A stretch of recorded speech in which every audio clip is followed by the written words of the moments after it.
Yesterday I had which was Sunday, September 4th. I called in to live uncut and edited Martin G. Johnson, crime chaser. I know him from the street, but I called in and I had a very interesting discussion with him that other people say is sensitive, but this is keeping it real, and he keeps it real. I keep it real too, and we're talking about uh, illegal aliens, quote unquote, or whatever, but and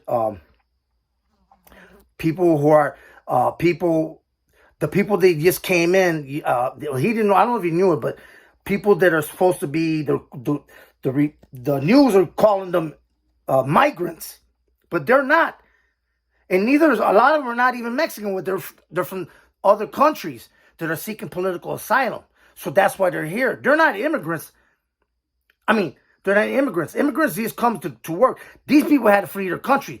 They're they're they're seeking political asylum, and that's the correct thing. Don't listen to what those freaking news said. All right, don't listen to it that. And then you got these other man. It's just a mess. But anyways, the thing is, yeah. And we also talked about we need to focus on our people first here in Chicago, the homeless people here that are from America, United States citizens, and also, we speak about the word. We said illegal. We both say illegal aliens. I don't want you to hold against them or hold against me. I'm Mexican and Puerto Rican Mexican, and Latinos. We listen. The real truth. Latinos talk about illegal immigrants all the time, and they push them to the curb, abuse them, rob them, everything. Our own people, Mexicans too, whatever they are, man. So, and I've called people illegal out of being pissed off, even though I'm not illegal. And my great grandfather didn't come here illegally. Came and he joined the army, the United States first war. But still, I have my other relatives in that they would be in Mexico or whatever if they came across the border, and then it's an illegal entry. But for me, it's not illegal in the real historical talk. If I'm talking this talk from street talk, but because it's legally illegal. But the thing is, the land that they're coming to, the part of the United States, remember, that was Mexican land. So for me, we didn't jump the border, or they're not jumping the border. The border jumped us or them. All right. So check out this very interesting interview right now. Okay. Here we go. This is Martin Johnson. All right, hold on, caller. Where you calling from? This is Joe Perillo, your fellow stringer, my man. What's going on? What's going Chicago on? Guerrilla journalist. All right. Hold on 1 second. I want to give a shout out to my brother, Reggie Moore. What's up, Brenda? I see you. Raymond. Okay, come on, brother. Talk to us.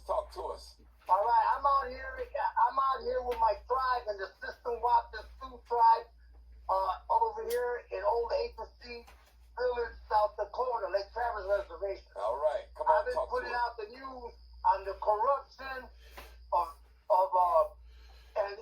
the corruption of several people. Maldonado in the 26th, La Spada in the 1st, and of course, Mayor Lightfoot. All right. Now, I'm trying to find out what's your point on it. Tell me what's going on, because I'm just figuring out that everybody just fed up with Lori, and she's washed up with everybody, point blank. So, What do you think about that? okay, And well, who do you think is who do you think would be the best candidate, well, or the two best candidates? all right, well, let me just say this. I'm not here to throw Lori under the bus. I never voted for Lori. I don't think I'm going to vote for her again. Let me just put that out there. I just want to let you know that. So I did vote for her. okay, but I didn't vote for her. So I'm saying, and I will not be voting for her in this election as well. So I'm not really over here to beat up on her, but my vote is personal. I like several candidates. I'm in between the two, so I'm gonna keep them. Hold my opinion on that. But I will say this about this topic. I've seen so much compassion come from Lori, our mayor, city of Chicago, but I don't see the same compassion toward the homeless population that's presently here in the city of Chicago. And don't get me wrong, listen, I don't mind helping people, but it's like this, my brother. It's like me taking care of someone else's children, and I don't even take care of my own biological children. That's not right. Is that right? No, what I'm saying is this, though. Check this out. I've had personal experience on the subways and and I'll tell you what straight up.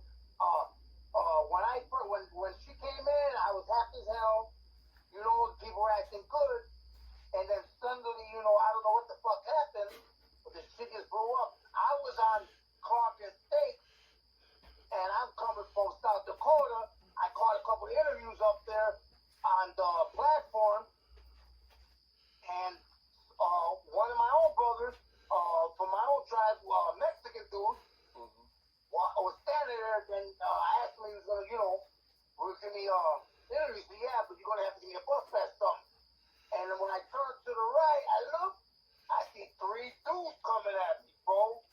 They surrounded me. They tried to shoot me. I got all aggressive on them. I managed to get to the damn platform. They knocked me down. My camera fell to the back. Caught my fellow Mexican brother stomping the shit out of me and threatening to kill me. I got 3 broken ribs. Wow. All right. Was that on the red line? That was actually on the platform of Clark and Lake, and I was headed to Midway. Okay. Wow. You know? So I'm saying this. I sent her all the reports. The cop came. It's all out there. I got the video proof of every freaking thing. And the thing is this, though. I kept going back to it. Still there. I sent her personally. Can remember, shit. She has that letter for the mayor thing, right? She On email.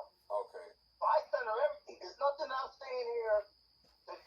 Everything that I put against her, I send it straight to her. They give me a response, but they don't give me an answer. Now, as far as, you know, you take care of your kids and all that, I know that. We all do. But the point is this. Lori's trying to make it look like it is. And she's taking care of all this I inherit all this. But guess what? And it's not my fault. But I'm going to have to say, my damn alderman, when you made your promise and you took office, you didn't inherit it.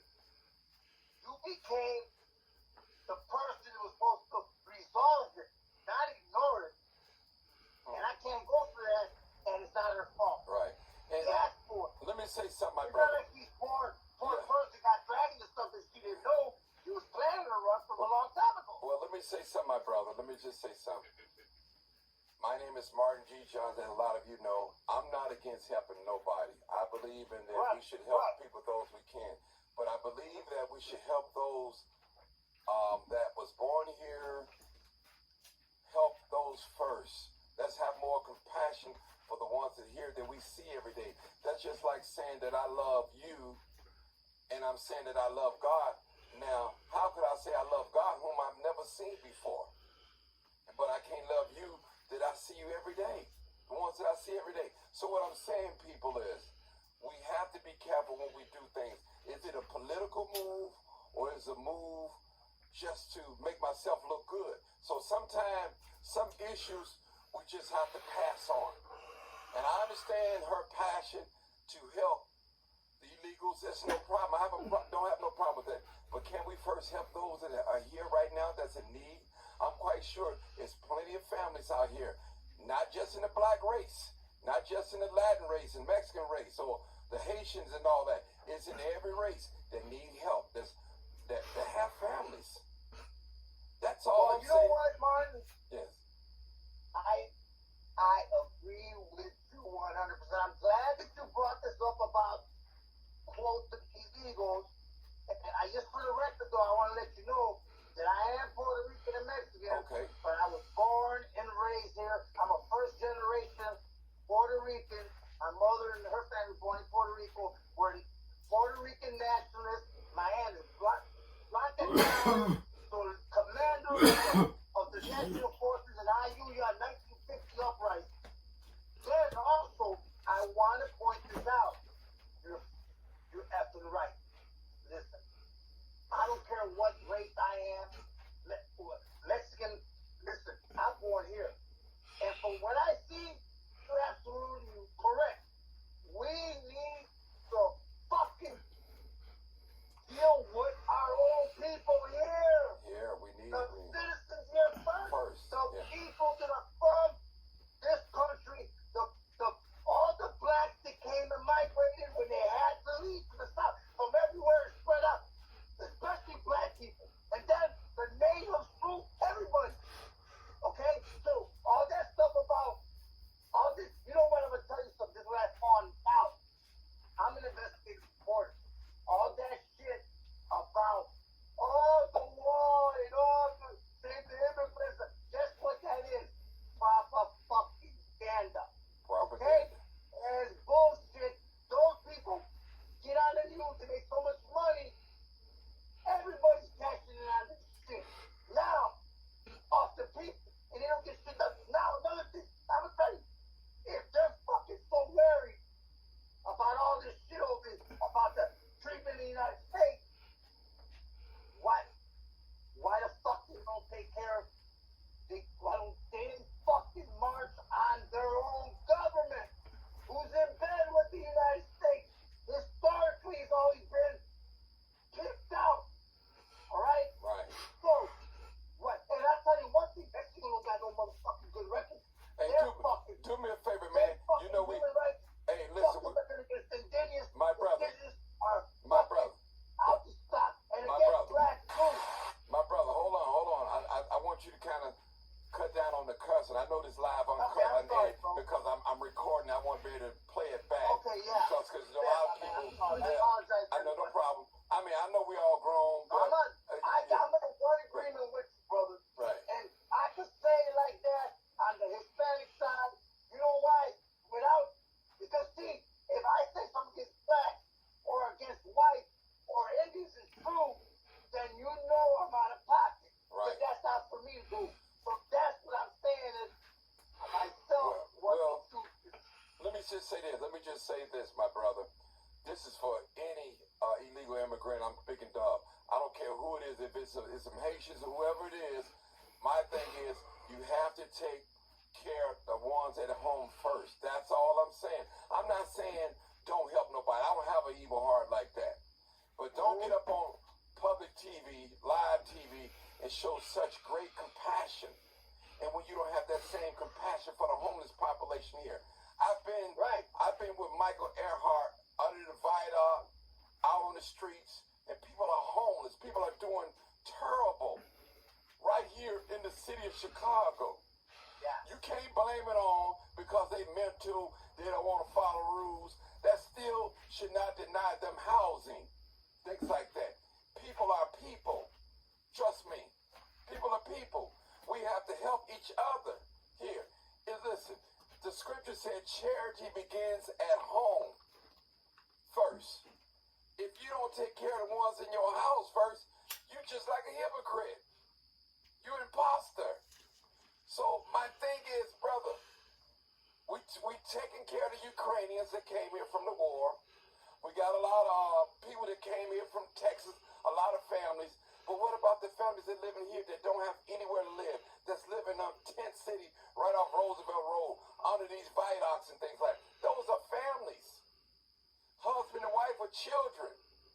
They have no place to go. What's the excuse for not housing them? And they live right here. They've been here. That's all I'm saying, people. And listen, the scripture said, don't let your good be evil spoken of. It's a good thing to help homeless people. Christ is about that. He said, when I was homeless, you housed me. When I was hungry, you fed me. When I was thirsty, you gave me drink. When I was in the prison, you visited me. When I was sick, you came and visited me. So those are good attributes. But let us not neglect home first. That's all I'm saying. That's all I'm saying. That's all I'm saying. Not less. Go ahead, my brother. Okay, so I just want to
can cost a fortune.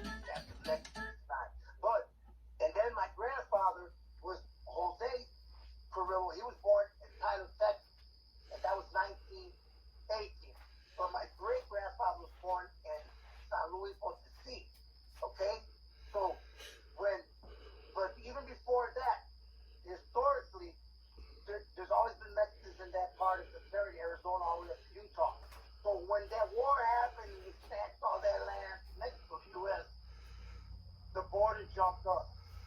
We didn't jump the border. Understand? Okay. So that's how I feel about that. You know, and I think that you know, as far as that concerned, there's money there. If all these people are jumping out, getting all this and speaking and all this other stuff, and there's real legitimate people like the Brown Berets. They're labeled as terrorists, and they're being, you know what happened to when they assassinated Van Hampton Sr. They were on the list. There's a list, right? COINTELPRO. You know? Okay, brother, let me take another call. Thank you, appreciate you. All right, Thank man. you so I much. thought so. All right. Thanks for having my No call. problem, no problem. I appreciate it. And you know what? I'm going to tell you, I'm going to have, when I get back to Chicago, I'm going to be going undercover with cameras through the subways in the night. Okay. You know what? The homeless people come going out to get the streets up there. All right? Okay. They throw them off in the air and they even arrest them in Oak Park. All right, let's go. Okay, thank you. My man. All right, people. I'm not on here discriminating against anybody that's homeless. Trust me, that's not my goal here. That's not my goal to make anybody race look bad or anything, but my goal is to tell the truth and shame the devil. And this is a painful conversation, but it's necessary to have. It has to be told, people. We have a great homeless population here in the city of Chicago. If you go downtown, you see homeless people panhandling. If you go on the Roosevelt Road right off I-50 to 94, you'll see Tent City. Up north side by Lakeshore Drive on Lawrence, you will see people living under the viaduct.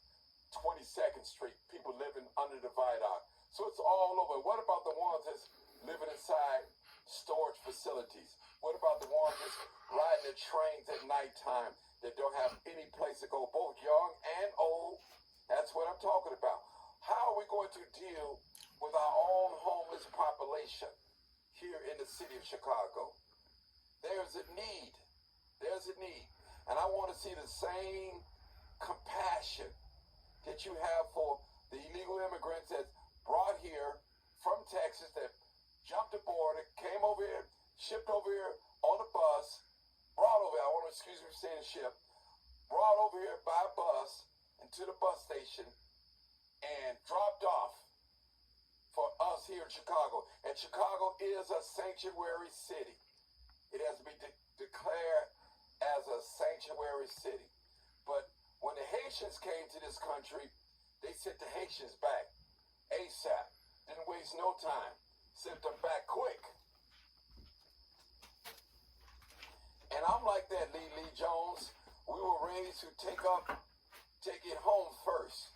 That's what we have to do. We have to look out for home first. A lot of people don't want to talk about this situation, this conversation, but it's real. Radio stations, they will avoid this conversation. Political people that's in the political running for office, they will avoid a conversation like this because they are so afraid of being scrutinized. Live, uncut, unedited. Where you calling from, caller? Okay, so like you heard it from my man. No, all those words, jumping the border and illegal stuff, those are common terms, bro. Like I told him, I mean, keeping it real, that didn't bother me. I know plenty of Hispanics, even Mexicans, that are illegal. They say the same damn thing. So we keep it real, and he's right. Politicians, man, I bring this up to a politician, they'll have a heart attack. They'll drop dead right there. I catch a case. All right, I catch a murder case asking a question like that. For real. You can forget about it. But So, there was two things I wanted to say. So one of them was the fact I was concerning. Oh, okay. So another reason that I discovered, and this is through history, reading history books and talking to people, that the actual Mexicans are the Aztecs. Okay, that was just one group, and they were the last group. Toltecs, Oltecs, Mayas. Before them. There was civilization, but this group had migrated to Mexico from where? From what is the parts of now United States, and they called it Aztlan, and they still claim it. So that's why you see all those cholos out there and people from LA. They talk about Aztlan. They know what they're talking about. They filled the land there. That's dirt. And a lot of them they're Indians, natives, indigenous. All right, and their ancestors are buried there. Even the Aztecs that are now considered to be Mexicans. Everybody's considered to be Mexicans. Even the Europeans and everybody that came there after Columbus came. Cortez. So that was one thing. Yeah, matter of fact, the Aztecs the United States government ought to recognize the Aztecs as an American, a federally recognized tribe, and give them reservation land out there where there's millions and millions of acres of land that the government's just sitting on, not doing nothing. It's waiting to sell it to people, foreign investment companies for oil to fuck everything up, poison the water and everything. That's why Mexicans have that attitude when they come to the United States, because they already know in history there was theirs in the past, So, and I guess that's about it. I mean, there it is live. That's what I'm about. And if you have any comments, leave the comments leave them on there for me, and I'll give you a response, because I'm putting this on Facebook too. Okay? Thank you.